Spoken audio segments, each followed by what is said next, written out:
வணக்கம். தமிழாரத்தின் உலக செய்திகளோடு இணைந்து கொள்ளும் நான் மதுஸ்ரீ மகேந்திரன். விரிவான செய்திகளுக்கு செல்லும் முன்பதாக முதலில் தலைப்புச் செய்திகள். கனடாவில் இந்திய வம்சாவளி நாடாளுமன்ற உறுப்பினர்களுக்கு தேர்தலில் போட்டியிட தடை. ரஷ்ய எல்லையில் ராணுவ சீருடையில் பிரித்தானிய இளவரசர் வில்லியம்.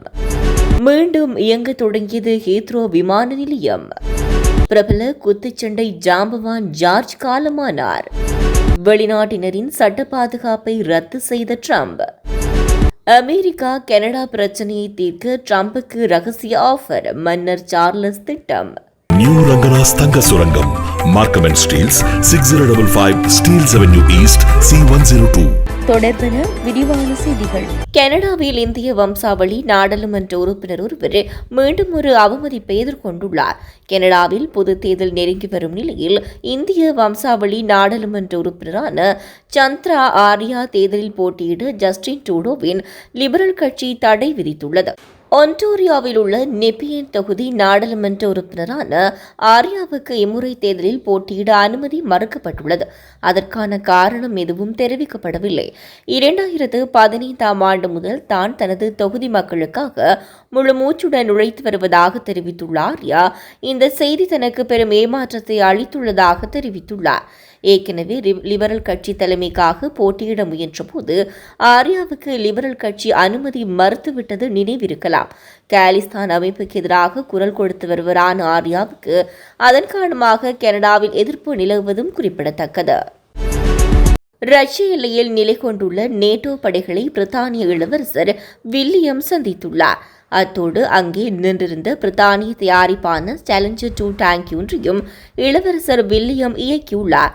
ரஷ்யாவுக்கு அருகில் நிலைநிறுத்தப்பட்ட பிரிட்டிஷ் துருப்புக்களை இன்று பார்வையிட்ட போது இளவரசர் வில்லியம் முழு ராணுவ சீருடை அணிந்து ஒரு டேங்கியில் சவாரி செய்து அகழிப்போர் பயிற்சியில் பங்கேற்றார். அத்துடன் மெர்சியன் ரெஜிமெண்டின் தலைமை கார்னலான வில்லியம் தபா முகாமில் நிலைநிறுத்தப்பட்ட பிரிட்டிஷ் துருப்புக்களை ராயல் டிடாகூன் காவலிடமிருந்து ரஷ்யாவின் எல்லையிலிருந்து 80 மைல் தொலைவில் உள்ள தபாவில் உள்ள அவரது ரெஜிமெண்ட்டுக்கு அதிகாரப்பூர்வமாக ஒப்படைக்கும் விழாவுக்கு தலைமை தாங்கினார். நேட்டோவின் கிழக்கு விளிம்பின் பாதுகாப்பின் ஒரு பகுதியாக சுமார் 900 வீரர்கள் நிலைநிறுத்தப்பட்டுள்ள ஆபரேஷன் காப்ரிட்டில் பிரிட்டிஷ் துருப்புக்களின் பங்கை முன்னிலைப்படுத்துவதை தபாவுக்கு இளவரசர் வில்லியமின் வருகை உணர்த்தி நிற்கின்றது. பிரித்தானியாவின் ஹீத்ரோ விமான நிலையத்தின் பணிகள் கட்டம் கட்டமாக வழமைக்கு கொண்டு வரப்படுவதாக சர்வதேச ஊடகங்கள் தெரிவிக்கின்றன. ஹீத்ரோ விமான நிலையத்துக்கு அருகில் உள்ள துணை மின் நிலையத்தில் ஏற்பட்ட தீப்பரவல் காரணமாக விமான நிலையத்துக்கான மின்சார விநியோகம் தடைப்பட்டது. இதன் காரணமாக பிரித்தானியாவின் ஹீத்ரோ விமான நிலையம் மறு அறிவித்தல் வரை மூடப்பட்டதாக நேற்று அறிவிக்கப்பட்டது. அத்துடன் கொழும்புக்கும் லண்டனுக்கும் இடையே நேற்று இயக்கப்படவிருந்த 2 சேவைகளையும் ரத்து செய்வதற்கு ஸ்ரீலங்கன் விமான சேவைகள் நிறுவனம் நடவடிக்கை எடுத்திருந்தது. இந்த நிலையில் சில விமானங்கள் தற்போது ஹீத்ரோ விமான நிலையத்தில் தரையிறக்கப்படுவதாக சர்வதேச ஊடக தகவல்கள் தெரிவிக்கின்றன. இன்றைய தினத்துக்குள் விமான நிலையத்தின் பணிகளை முழுமையாக வழமைக்கு கொண்டுவர முடியும் என அதிகாரிகள் குறிப்பிடுகின்றனர். அமெரிக்காவைச் சேர்ந்த பிரபல குத்துச்சண்டை ஜாம்பவான் ஜார்ஜ் ஃபோர்மேன் தனது 76 வயதில் நேற்று காலமானதாக அவரது குடும்பத்தினர் தெரிவித்துள்ளனர். 2 முறை ஹெவிவெயிட் சாம்பியனும் உலகின் மிக வயதான ஹெவிவெயிட் உலக சாம்பியனுமாக இருந்துள்ளார். குத்துச்சண்டை வளையத்தில் பிக் ஜார்ஜ் என்று அழைக்கப்படும் இவர் ஒலிம்பிக்கில் தங்கப்பதக்கம் வென்றுள்ளார். தனது முதல் சாம்பியன்ஷிப்பை வென்ற 21 ஆண்டுகளுக்கு பிறகு 2வது சாம்பியன்ஷிப்பையும் வென்றுள்ளார்.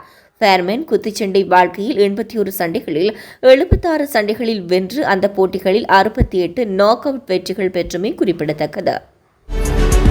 அமெரிக்காவில் சட்டவிரோதமாக குடியேறியவர்களை வெளியேற்றும் நடவடிக்கையை அதிபர் ட்ரம்ப் தீவிரமாக எடுத்து வருகிறார். இதில் பல வெளிநாட்டினர் வெளியேற்றப்பட்டுள்ளனர்.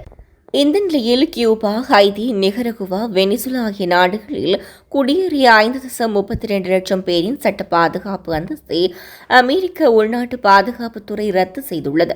இவர்கள் கடந்த ஜோ பைடன் ஆட்சி நிர்வாகத்தின் கீழ் 2 ஆண்டு மனிதாபிமான பரோல் திட்டத்தின் மூலம் அமெரிக்காவில் குடியேறினர். இவர்கள் அமெரிக்காவில் வாழவும் வேலை செய்யவும் 2 ஆண்டுகள் அனுமதி வழங்கப்பட்டிருந்தது. தற்போது சட்ட பாதுகாப்பு ரத்து செய்யப்படுவதால் அவர்கள் அமெரிக்காவிலிருந்து நாடு கடத்தப்படும் சூழலை எதிர்கொண்டுள்ளதாக தெரிவிக்கப்படுகிறது. அமெரிக்காவுக்கும் கனடாவுக்கும் இடையில் நிலவும் பதற்றத்தை குறைக்க ரகசிய ஆஃபர் ஒன்றை ட்ரம்புக்கு அளிக்க மன்னர் சார்லஸ் திட்டம் வைத்துள்ளதாக தகவல் வெளியாகியுள்ளது. ட்ரம்ப் அமெரிக்க ஜனாதிபதியாக பதவியேற்றதிலிருந்தே கனடாவுடன் மோதல் போக்கை கடைபிடிக்கிறார். கனடா மீது 25% வரி விதிப்பு குறித்து அறிவிப்பு வெளியிட்ட ட்ரம்ப், கனடா அமெரிக்காவுடன் இணைந்தால் வரி விதிப்புகள் எதுவும் இருக்காது என்றும் கூறியுள்ளார். ஆனால் கனடா வெறும் ஒரு வட அமெரிக்க நாடு அல்ல, அது ஒரு காமன்வெல்த் நாடு. அதுவும் பிரித்தானிய மன்னர் சார்லஸின் கட்டுப்பாட்டின் கீழ் இருக்கும் நாடு. ஆகவே கனடாவை அமெரிக்காவுடன் இணைப்பது என்பது பிரித்தானியாவின் கீழ் இருக்கும் ஒரு நாட்டை அதனிடமிருந்து பறிப்பது போன்றதாகும். அது எளிதான விடயமல்ல. இந்நிலையில் அமெரிக்க ஜனாதிபதி ட்ரம்பை பிரித்தானியாவுக்கு அரசுமுறை பயணமாக வர அழைப்பு விடுத்துள்ளார் மன்னர் சார்லஸ். அது என்னவென்றால், அமெரிக்காவை காமன்வெல்த் அமைப்பின் இணையுமாறு மன்னர் சார்லஸ் கேட்டுக் கொண்டிருக்கிறார். அப்படி அமெரிக்கா காமன்வெல்த் அமைப்பில் இணைந்துவிட்டால் அமெரிக்காவுக்கும் பிரித்தானியாவுக்கும் நெருங்கிய உறவு ஏற்பட்டுவிடும். பிரித்தானியா மீது அன்பும் ராஜகுடும்பம் மீது மரியாதையும் கொண்ட ட்ரம்ப் அந்த உறவால் நன்மை ஏற்படுவதையே விரும்புவார் என எதிர்பார்க்கப்படுகிறது. ஆக காமன்வெல்த் அமைப்பின் அமெரிக்கா இணையும் போது உறுப்பு நாடுகள் ஒன்றுக்கொன்று ஆதரவளிக்கும் நாடுகளாக இருக்க வேண்டும் என்பதால் அமெரிக்காவுக்கும் அதன் சக நாடான கனடாவுக்கும் இடையிலான பிளவு தீரும் என எதிர்பார்க்கப்படுவதனாலேயே இந்த திட்டத்தை மன்னர் சார்லஸ் முன்வைத்துள்ளார். இத்துடன் தமிழாரத்தின் உலக செய்திகள் நிறைவடைகின்றன. தமிழாரம் செய்திகளை யூடியூப் சேனல் வழியாக பார்வையிட முடிவதுடன் www.tamilaram.news என்ற இணையதளம் மூலமாகவும் பார்வையிட முடியும். தொடர்ந்தும் தமிழாரம் செய்திகளோடு இணைந்திருங்கள். வணக்கம். SS Brothers Trends Grand Opening and Mega Sale. Canada மண்ணில் தமிழர்களின் மத்தியில் ஆண்களின் நவநாகரிக ஆடைகளின் தெரிவாக 8/2/2025 அன்று இம்மாதம் சனிக்கிழமை மார்னிங் சைட் அவென்யூ யூனிட் 9 கோலாகலமாக திறந்து வைக்கப்பட இருக்கின்றது SS Brothers Trends.